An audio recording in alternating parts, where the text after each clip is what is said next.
नमस्ते, मैं हूं किंजल और आप देख रहे हैं ऑल्ट न्यूज। महात्मा गांधी राष्ट्रीय ग्रामीण रोजगार गारंटी अधिनियम मनरेगा अब से बन गया है विकसित भारत रोजगार एवं आजीविका गारंटी मिशन ग्रामीण। ये बिल संसद में आधी रात तक चली एक लंबी बहस के बाद पास हुआ। विपक्ष ने इसे लेकर काफी आपत्ति जताई और इसे स्थायी समिति के पास भेजने की मांग की। बिल को लेकर विरोध प्रदर्शन भी हुआ, संसद के अंदर भी और बाहर भी। लेकिन ये बिल हड़बड़ी में सत्र के आखिरी समय में पास हो गया। जो लोग आज इस योजना के मनरेगा से जी राम जी में परिवर्तित होने का हवाला देकर तारीफ कर रहे हैं, और वो भी सिर्फ व्हाट्सएप यूनिवर्सिटी के मैसेजेस के आधार पर, उनके लिए साफ शब्दों में सिर्फ इतना ही बताना चाहेंगे कि वीबी जी राम जी बिल रोजगार की गारंटी नहीं देता। सोशल मीडिया पर भाजपा और सरकारी मंत्रालयों द्वारा पीएम मोदी की तस्वीर के साथ इस नई योजना का प्रचार किया जा रहा है। उनकी दलील है कि सिर्फ योजना का नाम नहीं बदला गया, बल्कि उसमें कई और भी परिवर्तन किए गए हैं। सरकार की ओर से लगातार यही दलील है कि अब से जी राम जी के तहत 125 दिनों के लिए रोजगार की गारंटी होगी, जो कि पहले सिर्फ 100 दिनों के लिए थी। सुनने में कितना अच्छा लग रहा है, मानो अब से देश की बेरोजगारी का काम तमाम समझो। लेकिन जैसा कि हम पहले भी बता चुके हैं कि ये सिर्फ भाषणों की बातें हैं, कागजी हकीकत नहीं। नाम के साथ साथ जो परिवर्तन इस योजना में हुए हैं, वो असलियत में रोजगार की गारंटी से इनकार करते हैं। सबसे पहले तो इस योजना के बढ़े हुए दिन पर हम बात करेंगे। 100 के बजाय 125 दिनों तक रोजगार की गारंटी। हालांकि जमीनी हकीकत की माने तो मजदूरों को 100 दिनों तक का रोजगार भी बड़ी मुश्किल से मिलता था, जिसे सुधारने के बजाय ज्यादा दिन जोड़ दिए गए ताकि आंकड़ा बड़ा लगे। अब जब लोगों को पूरे 100 दिनों तक का रोजगार भी नहीं मिल रहा था, ऐसे में 125 दिनों के रोजगार की बात तो कोसों दूर लगती है। साल 2017 में इस योजना के अंतर्गत 8.4 करोड़ लोगों ने काम मांगा था, लेकिन मिला सिर्फ 7.2 करोड़ लोगों को, जो कि साल 2013-14 के रिजेक्शन रेट से बढ़कर 18% तक हो गया था। वहीं कई परिवारों को औसतन सिर्फ 35 से 40 दिनों के लिए ही काम दिया गया था, जबकि उस वक्त रोजगार की गारंटी सिर्फ 100 दिनों तक की ही थी। वहीं नरेगा योजना के दौरान वर्कर्स को बाजार से कम दामों में मजदूरी दी जाती थी, जो दरें भी जी राम जी योजना में बरकरार है। उस वक्त औसतन 180 रुपए प्रतिदिन का पेमेंट किया जाता था। हालांकि पेमेंट का रेट राज्यों के हिसाब से अलग अलग है, लेकिन बाजार के दामों से तो कहीं ज्यादा पीछे है। जी राम जी योजना के इम्प्लीमेंटेशन फ्रेमवर्क में बताया गया है कि इस एक्ट के तहत केंद्र सरकार के सूचित किए जाने पर राज्य सरकार ऐसे ग्रामीण इलाकों में हर उस परिवार के वयस्क को जो कि काम के लिए वॉलंटियर करता है, उसे रोजगार देगी। साफ शब्दों में इसका मतलब ये है कि अब केंद्र सरकार ये तय करेगी कि किस इलाकों में ये एक्ट लागू करना है और कौन से इलाकों में नहीं, जो कि रोजगार की गारंटी से विपरीत है। एक्ट में हुए बदलाव में फंडिंग भी कम कर दी गई है। पहले के मुकाबले अब इस योजना के लिए 60 और 40 के रेशियो में अनुपात शेयर किया जाएगा, यानी 60% केंद्र सरकार और 40% राज्य सरकार इस योजना के लिए फंडिंग करेगी। सिर्फ उत्तर पूर्वी हिमालयी राज्यों और केंद्र शासित प्रदेशों में ही ये फंडिंग 90 और 10 के रेशियो में होगी।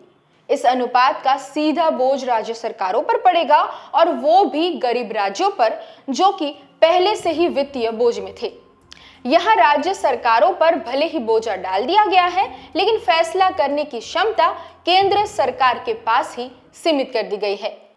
इसका असर ये होगा कि नरेगा योजना का मूल सिद्धांत, जो कि इसका डिमांड ड्रिवन डिजाइन था, वो अप्रभावी होगा, क्योंकि जब राज्य सरकारों को ज्यादातर खर्च उठाना पड़ेगा तो खर्च में कटौती करने के लिए नौकरियां कम आवंटित करेंगे, और इससे रोजगार में बढ़ोतरी की कोई गारंटी नहीं रहेगी।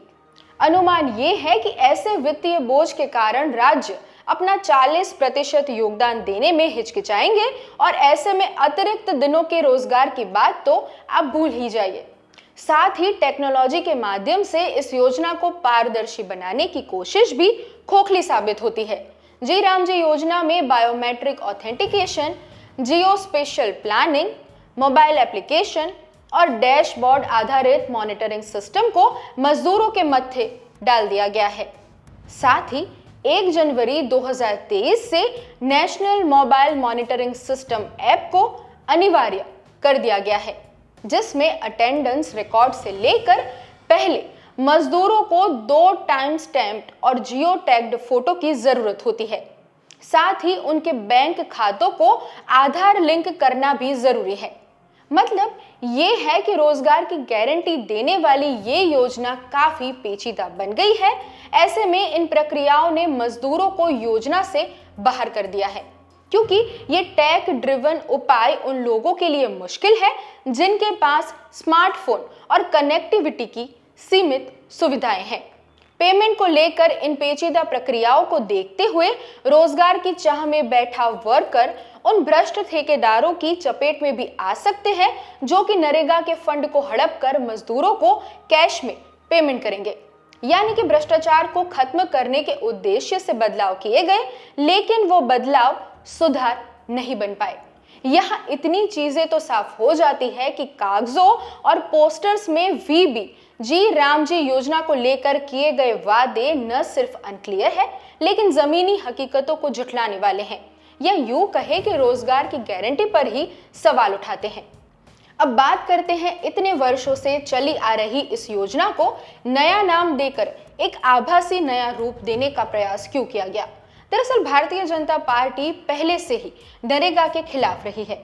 साल 2014 में एनडीए सरकार के सत्ता में आने के बाद केंद्रीय ग्रामीण विकास मंत्रालय के अंदर एक इंटरनल नोट सर्कुलेट हुआ था, जिसमें इस योजना को देश के सिर्फ 200 पिछड़े जिलों तक सीमित करने का प्रस्ताव था, लेकिन बाद में इस विचार को स्थगित कर दिया गया। साल 2014 में ही एक चुनावी भाषण के दौरान पीएम मोदी ने कांग्रेस पर इस योजना के जरिए अपनी जेबें भरने का आरोप लगाया था। फरवरी 2015 में बजट सत्र के दौरान पीएम मोदी ने नरेगा को कांग्रेस पार्टी की नाकामी की याद दिलाने वाले एक जिंदा स्मारक के तौर पर चालू रखने की बात कही थी। उनका कहना था कि वो अपने राजनीतिक प्रतिद्वंदी को नीचा दिखाने के लिए इस बेकार कानून को फंड देना जारी रखेंगे। यहाँ प्रश्न ये उठता है कि अगर सरकार की माने तो नरेगा जब इतना बेकार कानून था तो इसे गिफ्ट रैप कर दोबारा क्यों परोसा गया। और तो और मोदी सरकार ने पिछले कई सालों से इस योजना की फंडिंग में कटौती से लेकर मजदूरों को भुगतान में देरी और टेक्नोलॉजी के जरिए बार बार इसमें दखल देकर इस योजना को नाकामयाब बनाने की पूरी कोशिश की है। कई मौकों पर रोजगार के भुगतान में देरी के साथ साथ पेमेंट का किसी और अकाउंट में चले जाना या फिर निष्क्रिय खातों में फंस जाने की घटनाएं भी सामने आई थी। अक्सर इस योजना के तहत मजदूरों को पेमेंट टाइम से नहीं मिलती है।